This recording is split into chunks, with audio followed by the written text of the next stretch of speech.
isa-isa na silang umuwi sa Panginoon. Si Billy Graham, no? At yung mga kilala po na mga evangelist at pastors. Kinukuha na ng Panginoon. Kaya talaga namang ang ubasan ng Panginoon ay talagang nangangailangan ng mga papalit na mga maglilingkod sa Diyos. No? Magpapalit na mga mag-aalay ng buhay upang sundin ang utos ng Panginoon na sila ay magbahagi, mangaral ng salita ng Diyos. So yun, unti-unti nakita natin, nagpa-pass away na sila. And I hope may mga bagong itatayo ang Panginoon na mga susunod sa kanila. No? At yun po. Anyway, last week, ang ating pong topic. Sino po nandito last week? Taas ang kamay. Amen? Ayan. Actually, hindi lang last week, kundi itong month na to, ang focus po ng ating mensahe is about the last days. No? At ang last day, sabi pong ganoon, ay nagsimula ito noong pong araw ng Pentecost. Yung araw ng Pentecost na kung saan bumaba ang Holy Spirit dito sa ating mga alagad sa Bible at sila'y napuspos at doon nagsimula ang kapanganakan, the birth of the church doon po sa Pentecost time.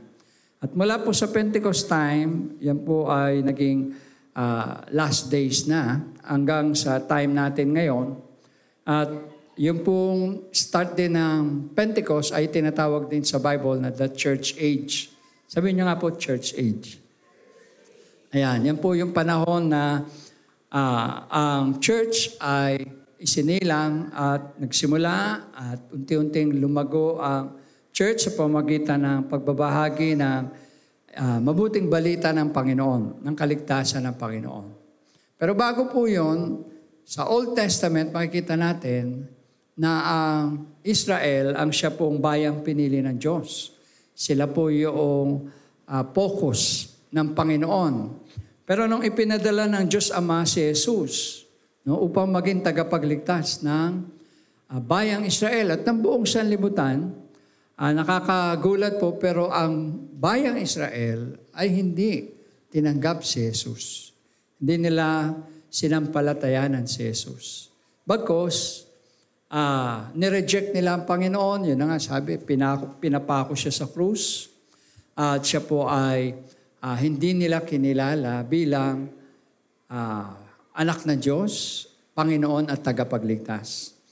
Kaya po, ang nangyari, ang Diyos ay mula sa kanyang pagtingin at pagliligtas para sa Israel, inilipat po niya yung kanyang pagliligtas, binuksan niya yung tinatawag na grace period para sa mga Gentiles, sa mga Hentil.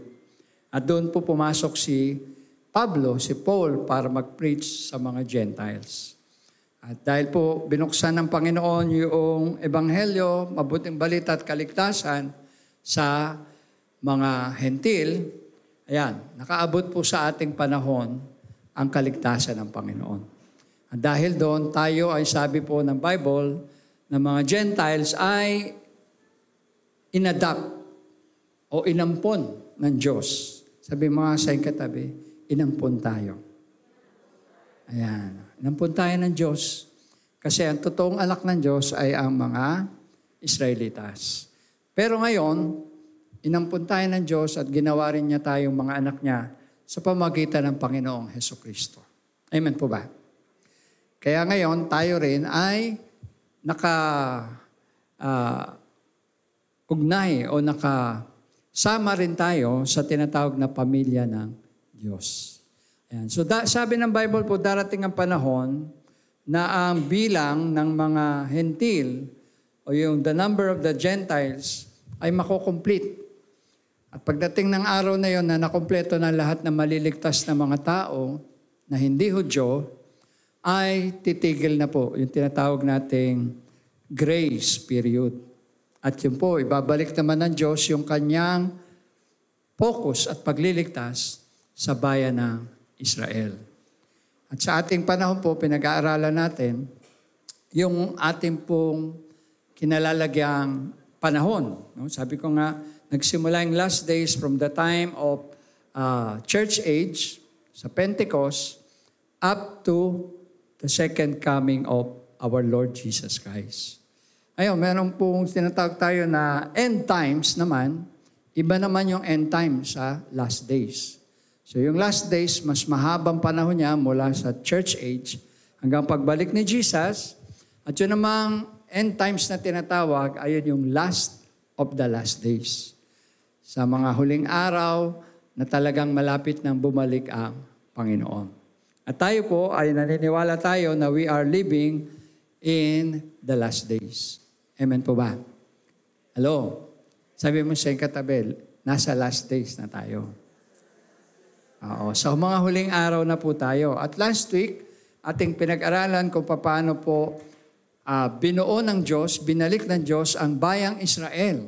No, mula sa pagkakawala nito sa mapa, pagkakawala nito sa kanilang identity, sila po ay nabura sa mapa, sila po ay nawala ng bansa, napalayas po sila sa bayang Israel, sa Jerusalem, at napakaraming taon bago po sila nakabalik. Pero bago po nangyari yon, sa Old Testament ay prinapisay na po ng Diyos na darating ang panahon, titipunin niya uli ang kanyang bayan. Ano po yan? Libo-libong taon ang nakaraan, no? At gaya po ng ating mensahe last week, gusto ko lang basahin yung pong Israel's gathering.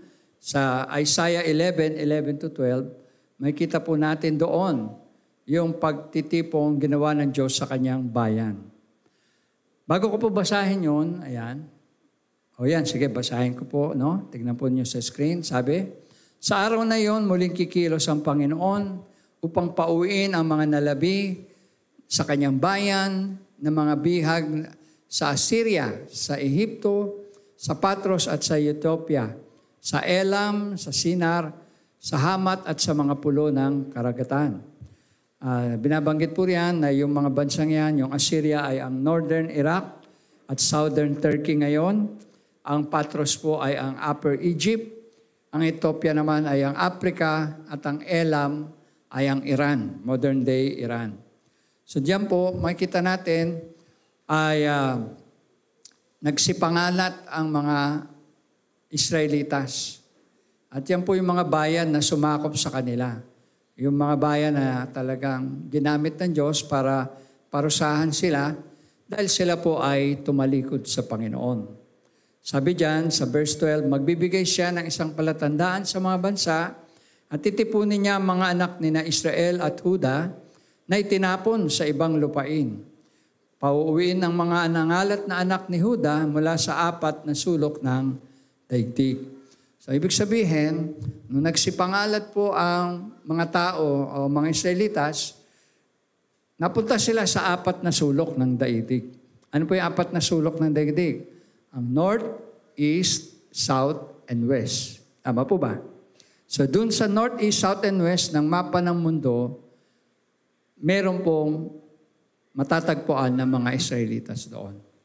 At isa sa mga example po na titingnan natin ngayong umaga ay yung katuparan ng propesiyang yan, ang pagbabalik ng isa sa mga 10 lost tribes. No? At yan po ay tinatawag natin na the tribe of Manasseh. Sabi niya, the tribe of Manasseh. Ayan. Yung pong tribe of Manasseh, ang tawag sa kanila ay Bnei Manasseh at sila po ay natagpuan sa bansang India. Sabi niyo, India. Ayan. No? Nasa India po sila natagpuan. At gusto ko pong ipakita ang ilang, tawag ito, isang video clip na nagpapakita kung paano po sila ay natagpuan at bumalik sa kanilang bayang Israel. Panoorin po natin ito. From the far east of India, in the Mizoram and Manipur regions, the Indian Jewish community of Bnei Menashe has its home. Believed to be descendants of Menashe, son of Joseph, they lived an isolated life for years, passing their traditions orally, believing them to be unique. Only when the British Empire conquered the area in the 19th century, bringing with it Christian traditions and the Bible, did the B'nai Menashe realize the similarities of their stories to the ones of the old religions. As opposed to other Indian tribes, the B'nai Menashe believed in a unique God, and like the Jews, believed in a man who solved the meaning of dreams, had his children enslaved and freed by a man who split the sea. The tribe also celebrated a holiday with an unleavened bread and painting their doorposts with blood, just as the Passover story. The B'nai Menashe are believed to have fled the biblical Jewish kingdoms upon the arrival of the Assyrian Empire in 732 BCE and settled in Baghdad, where they remained until the rise of the Persian Empire. From there, they moved to modern-day Afghanistan, Tibet, and China before settling in India in the 17th century. In the 1980s, Rabbi Eliyahu Avichail traveled to India to research this intriguing community. Noticing the similarities of the tribe and the Jewish traditions, he named them B'nai Menashe, set a mission in India to teach them Orthodox Judaism, as well as sought for funds to allow the tribe to immigrate to Israel. Michael Frun from Shava Israel continued the rabbi's mission. In terms of the remaining 7,000 who are still there are several issues. Number one, the Indian government expressed concerns over the performance of conversions on its sovereign territory. That is an issue that apparently they raise bilaterally with the Israeli government. There is also, unfortunately, opposition within the Israeli government as well. For decades, the B'nai Menashe ached to be accepted as Jews, until in 2005, the Sephardi chief rabbi, Shlomo Omar, recognized them as part of the lost Jewish tribes and allowed them to immigrate after undergoing a formal conversion process. Since then, around 5,000 of the community have fully settled in Israel, most prominently in the Kiryat Arba area near Hebron. The 5,000 who remain in India receive the support of the international Jewish organizations, establishing synagogues and ritual baths for the communities, and helping them to halachically convert to Judaism. In 2 Chronicles 33, King Manasseh begins his reign as one of Judah's most wicked kings, leading the nation into idolatry by rebuilding pagan altars, practicing sorcery, and even placing idols in the temple of the Lord.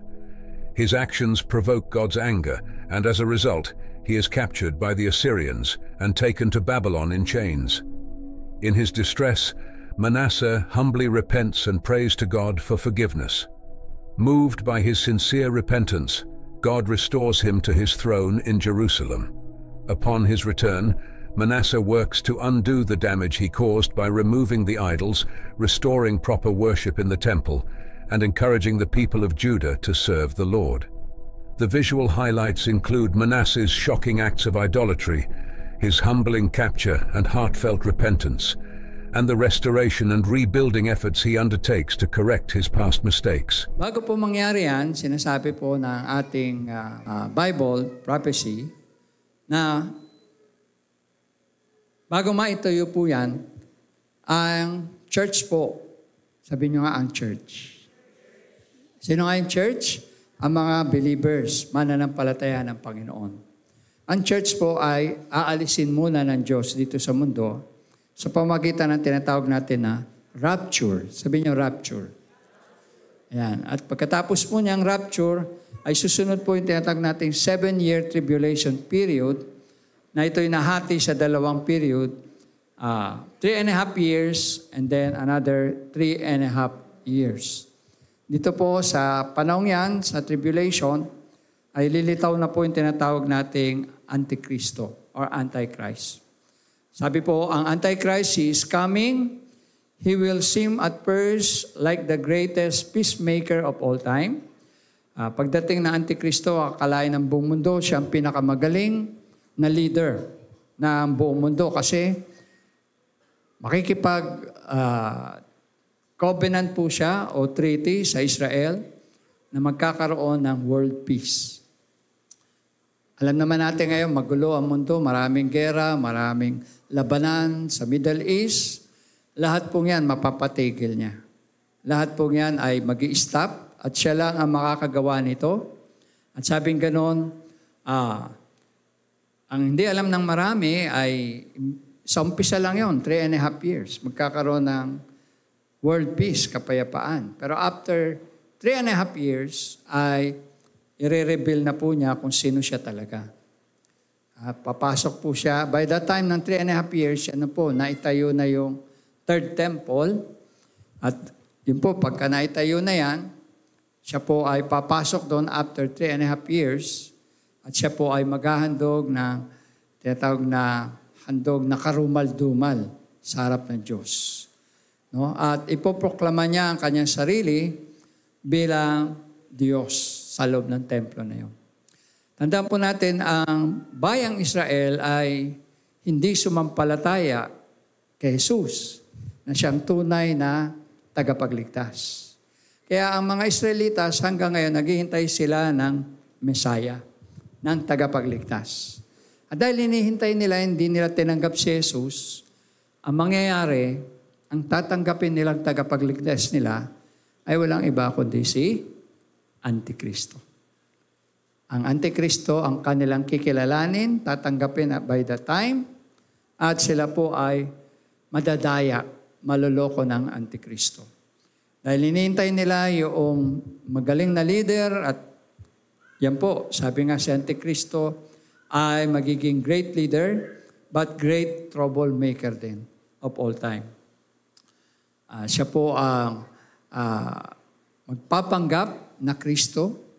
Of course, alam natin, hindi siya tunay na Kristo. Tunay na Kristo ay wala iba kundi ang ating Panginoon na ngayon ay umakyat na sa langit at siyang babalik isang araw. Amen po ba? So dito makikita po natin na ang pagbabalik po niya, marami ang maniniwala sa Kanya, marami ang madadaya niya, and at the same time, by the time ipapatupad na niya po yung pagtatatak ng 666 at ang lahat ng mga hindi magpapatatak ay kanya pong kanilang papatayin. At yung iba hindi magpapatatak kasi by that time yung iba ay maniniwala na sa Panginoong Jesus.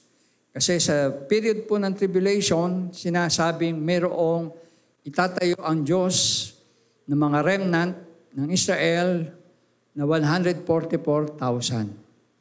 Ito pong 144,000 ito ay mga magsusurvive sa tribulation period.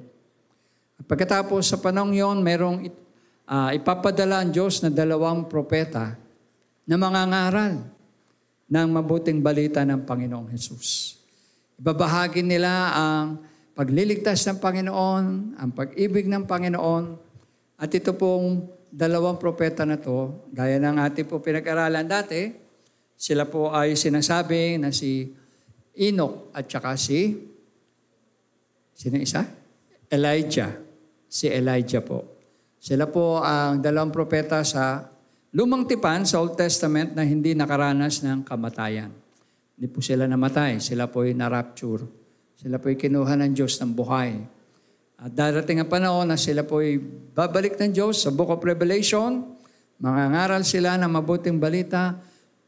May mga maliligtas pa po roon. Sabi nga, ito nga, 144,000 na Jews. Mga mananampalataya po yan, Hudyo. Sa Book of Revelations, makikita natin na wala nang binabanggit doon na church. By the time sa Revelation, hindi na po natin mababasa na merong church at that book, no?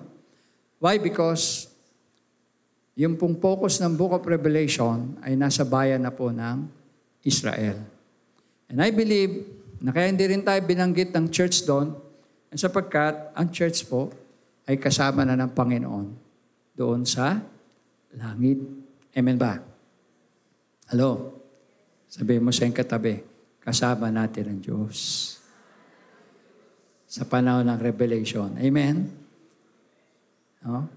Yan po ang mga mangyayari in the future. Sabi pong ganyan, during the first period, Israel enters a covenant with Antichrist. Yan, sila po ipipirma ng kasunduan, world peace, maniniwala ang mga Israelitas, pero pagdating ng kalahating taon, 3.5 years, yan po ay mabibreak yung covenant na yan. The second period begins when Satan empowers Antichrist. Tandaan po natin, ang magbibigay ng kapangyarihan sa Antikristo ay si Satanas mismo. No, sabi nga, kung merong tayo Holy Trinity, God the Father, God the Son, and God the Holy Spirit, si Satan din ay nanggagaya. Sabi nyo, great pretender. Dakilang manggagaya yan, si Satanas. Bakit? Meron din siyang Trinity, pero hindi holy. Unholy Trinity. Siya po yung tumatayo, Father, si Satan. Anong description sa kanya? Father of all lies. Ama ng lahat ng kasinungalingan, lahat ng kasamaan, lahat ng pandaraya. Meron siyang anak. Sino yung anak niya? Si Antikristo. Amen? Pantapat kay Jesus Christ. At ang Holy Spirit, ang description ng Bible is our great teacher. Ang pinantapat naman ni Satanas ay ang false teachers, false prophets. Kaya makikita natin, ang kapangyarihan ng Diablo o ni Satanas, ang magbibigay ng kapangyarihan kay Antikristo sa panahon na yun. And the time of Jacob's trouble, sabi po, is poured out on the world during that time. No? Ito po ay yung 7 years of tribulation. At doon sa 7 years na yon, the gospel of the kingdom is preached. At an elect remnant of Israel numbering 144,000 survives the tribulation to become the kingdom to which Christ returns after the 7 years. The church will return to earth at the beginning of 1,000 years and live on earth during this period. So yan po, no? Makita natin na ang mga last day events na ating pong hinihintay ay ang mga sumusunod. Una, the rapture. Pangalawa, the great tribulation. Pangatlo po, the coming of Christ. Second coming of Christ. Then yung the millennium, 1,000 taong paghahari ni Kristo dito sa lupa. At ang great white throne judgment. Yan po ang mga kaganapan na mangyayari sa inaharap. Ngayon, ang tanong po is, what if today? Sabi niyo, what if today? Paano kung ngayon? Ngayon na. Bumalik ang Panginoon. Ngayon na mag-rapture. Ang tanong natin ay, handa na ba tayo? Tanongin mo yung katabi mo, are you ready? Ready na ba tayo na sumama sa Panginoon? Ready na ba tayo na iwan natin itong mundong ito na punong-puno ng kasamaan, punong-puno ng problema, punong-puno ng kahirapan, ng sakit, ng problema? Handa na ba tayo? Hello? O ayaw niyo pang sumama? O gusto niyo pang magpaiwan? Gusto niyo pang hintayin makita si Antikristo? Sana po, huwag na natin pangarapin. Naabutan pa natin si Antikristo. Kasi bakit? By the time nalilitaw ang Antikristo, ang church po ay wala na dito sa mundong ito. Amen po ba? Hello? Andiyan ba kayo? Pag lumitaw na Antikristo, nandun na po tayo sa piling ng Panginoon.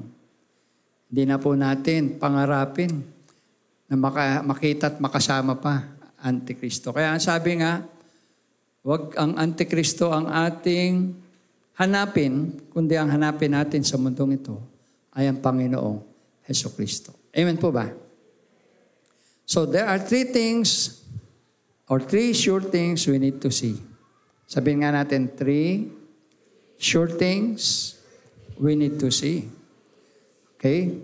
Sa ating paghihintay bago bumalik ang Panginoon, ito po yung 3 bagay na kailangan natin makita at bigyan natin ng halaga. Number 1 is faithfulness brings reward. Sabi niyo nga, faithfulness brings reward. Ayan. Yun daw pong pagiging matapat natin, una sa Panginoon, ay magbibigay sa atin ng gantimpala. Sabi po riyan, if we occupy ourselves with what God told us to do during the church age, we will receive ultimate accolade. Sabi po ng Matthew 25:23, well done, good and faithful servant. Thou hast been faithful over few things, I will make you ruler over many things. Enter thou into the joy of your Lord. Joy of thy Lord. So sabi po ng Panginoon na maging tapat tayo kung ano ang ating ginagawa ngayon, magpatuloy tayo. Kung tayo po ay naglilingkod sa Diyos, maging matapat tayo sa paglilingkod sa Diyos. Kung tayo po ay sumusunod sa Kanyang salita, patuloy nating sundin ito. Patuloy nating ibahagi ang kaligtasan sa ibang tao. Patuloy nating gawin ang kalooban ng Diyos sa ating buhay hanggang sa siya po ay bumalik. Faithfulness brings reward. Pagka abutan tayo ng Diyos na tapat hanggang sa Kanyang pagbabalik, ang pangako po niya ay meron tayong gantimpala na ghintay sa atin. Pangalawa, ang sabi po ay, those looking will see. Sabi niyo, those looking will see. Ayan, yung mga nakatingin sa Panginoon ay makakakita sa Kanya. Sabi po ng, if we keep looking for Him, we will see Him. Kayo ba ay nagdi-desire na makita niyo si Lord face to face? Sino sa inyo gusto niyo makita ng mukhaan ng Panginoon? Amen? Parang mahina ang sagot niya. Sino gusto makakita sa Lord face to face? Amen? Yan po yung ating hangarin. Yan po yung dahilan kaya tayo naglilingkod sa Panginoon. Yun ang dahilan kaya tayo nagpapatuloy para makita natin ang Panginoong Hesus. Isang araw, mukhaan at makasama natin siya. Sabi ng Hebrews 9:28 po, to those that look for Him, He will appear a second time, not this time to deal with sin, but to bring full salvation to those who eagerly await Him. No, isa sa mga bagay na dapat nating gawin ay hintayin natin ang Panginoon. Asamin natin na siya'y makita at makasama. At parang araw po sa mga nag-aantay sa Kanya, naghihintay sa Kanya, na gusto siyang makita, ay pinangako nga po ng Diyos na magkakaroon ng full salvation to those who eagerly await Him. Kaya sa panahon po natin ngayon, do not look for Antichrist, but look for Jesus. Sabi natin, look for Jesus. Ayan, si Jesus ang hanapin natin, si Jesus ang fokusan natin, si Jesus ang hintayin natin, fixing our eyes on Jesus, sabi ng Bible, the author and finisher of our faith. No? Pagtuon at pagtingin sa Panginoong Hesus na siya, author ng ating pananampalataya. And number 3, God's time and not ours. Sabi niyo, God's time, not ours. Yan. Panahon o oras ng Diyos, hindi sa atin po. God is going to work it all out according to His own will and purpose in His own time. He is not going to consult our prophecy charts when He is ready to do what the Bible speaks in Revelation about the last days. Tandaan natin, bagaman inihayag po ito sa mga propeta, ipinakita po ito sa Biblia, pero ang Diyos pa rin ang nakakaalam ng tamang oras. Sabi nga, in His time, He makes all things beautiful in His time. Amen po ba? In God's time. Kaya magtiwala tayo sa Diyos, hayaan natin ang Kanyang plano at kalooban ang mangyari sa ating buhay. No?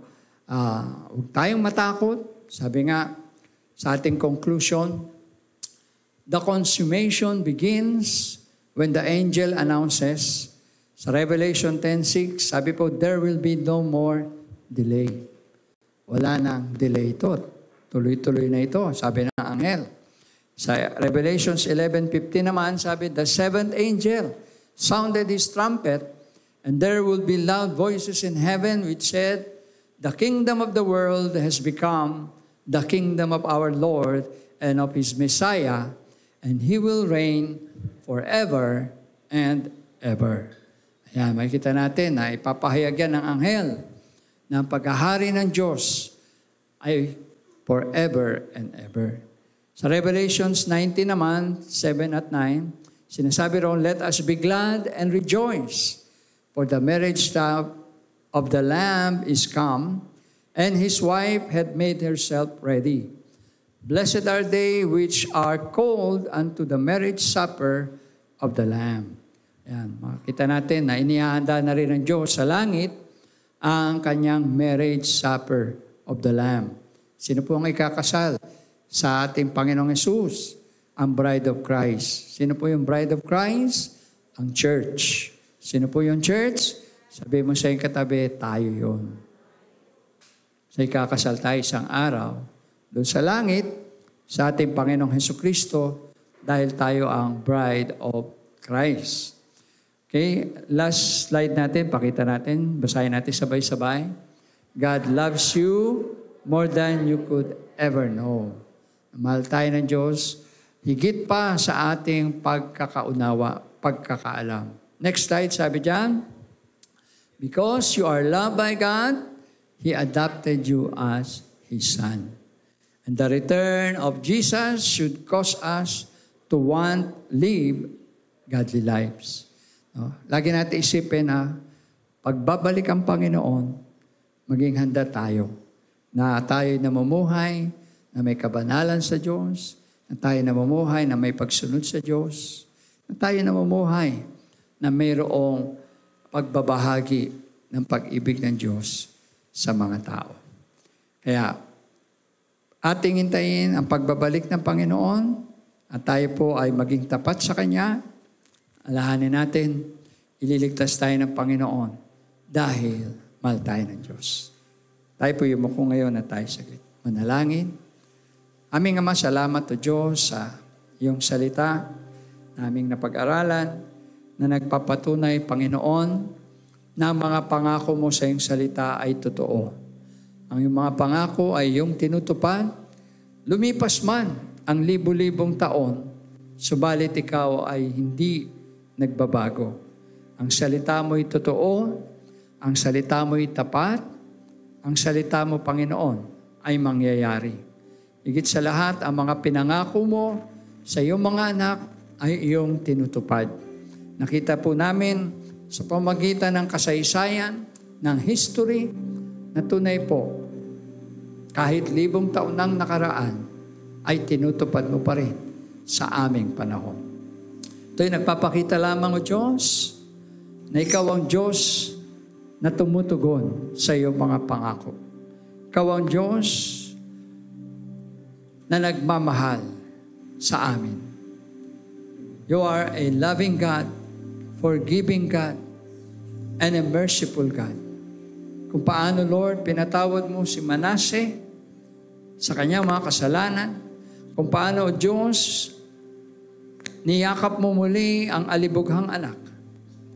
You have accepted the prodigal son with an open arms, with the love of a father. Ganon din, Lord, ang pag-ibig mo sa bawat isa sa amin. Because of that, O God, we are thankful and grateful to you, Lord. Salamat dahil di man kami karapat-dapat. Kagaya ni Manasseh, kami ay iyong pinatawad. Kami, O Diyos, ay iyong tinanggap. Kami ay iyong inampon upang maging mga anak ng Diyos. Sa umagang ito, tanggapin mo, O God, taos puso naming pasasalamat sa kaligtasang binigay mo sa amin sa pamamagitan ng Panginoong Hesukristo. Muli pinapahayag ng aming mga labi, si Jesus ang Panginoon ng aming buhay, si Jesus ang aming tagapagligtas, at si Jesus lamang ang aming Diyos na paglilingkuran. Jesus is the way, the truth, and the life. No one can come to the Father except by Him. John 14:6. Anyone who received Christ is given the title Children of God.